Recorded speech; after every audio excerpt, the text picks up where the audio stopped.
here in Barbados at Kensington Oval. Are you happy with the facilities you've seen so far? I know just a few days ago, Shea Hope was complaining about the rain, saying sometimes it's hard to get a practice, no indoor facilities here really in Barbados, aside from the TW's Oval.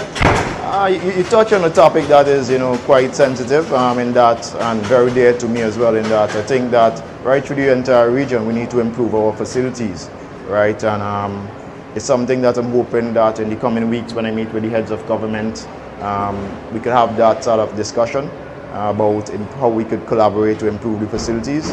And that's not unique to Kensington. Kensington is obviously the Mecca, and fantastic facility, excellent atmosphere whenever we host international cricket here. But of course, there's some improvement that is necessary, and I'm absolutely sure that come next year for the World Cup, we're going to see an improved Kensington. And we can't, we have no sort of power with the rain.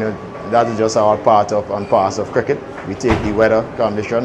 So today the weather seemed to be, holding up just enough, I hope, for the game to be completed. But yeah, we don't have any control over the weather. But the facilities, certainly some improvement required, and I'm sure we're going to get there. All right, and finally, just a few days ago, you would have met Prime Minister Mia Mottley when she gave her lectures, so Frank World lecture. She had some heavy words for cricket West Indies and cricket in general in the Caribbean.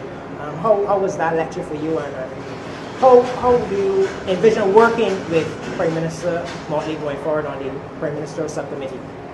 Well, Prime Minister Mottley has tremendous passion, similar to her colleagues across the region, for cricket. And with the history of West Indies cricket, I certainly could resonate with that, with the passion on what West Indies cricket has done for so many of us in the region, and what it has done for the Caribbean. And the lecture, delivered for Frank Warren, don't forget his involvement, his contribution to West Indies cricket. A fantastic lecture by all feedback from what I've heard. I've actually looked at it twice, and excellent delivery, the content, great substance as well. And she touched on governance and those things which are quite pertinent in terms of how we move forward West Indies cricket. So I do look forward to further engagement with Prime Minister Mottley and her colleagues at the heads of government, and particularly that cricket subcommittee being led by Prime Minister Keith Rowley. So I think that engaging these prime ministers across the region, because they are key stakeholders. And if we are going to advance West Indies cricket, they have a key role to play as well. So I totally, looking forward to those discussions we're going to be having over the next few weeks.